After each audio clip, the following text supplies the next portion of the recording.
Understanding screwed up, a common English phrase explained. Hello and welcome, language enthusiasts. Today, we're diving into the meaning and usage of the phrase, screwed up. It's a common expression you might have heard in movies, songs, or everyday conversations. Let's unravel its meaning and learn how to use it correctly in English.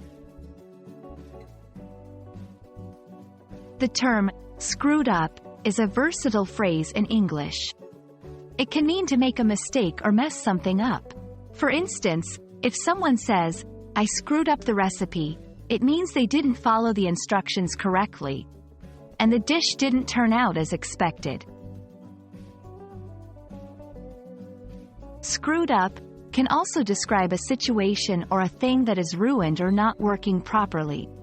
If your friend tells you, my plans are all screwed up, they're saying their plans have gone wrong or are disrupted.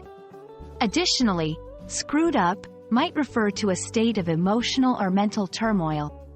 Saying, he's really screwed up over the breakup, implies that the person is having a hard time coping with the end of a relationship. Let's see some examples of how to use screwed up in a sentence.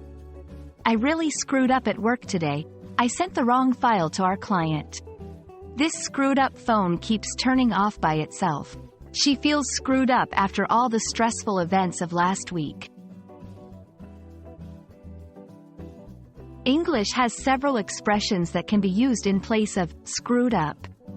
Phrases like messed up, bungled, and botched carry similar meanings, especially when talking about making mistakes.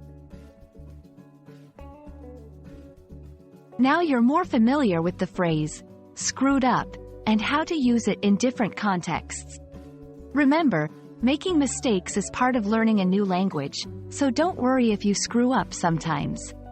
Hope this video has been informative and helps you feel more confident in your English language skills. Until next time, keep practicing.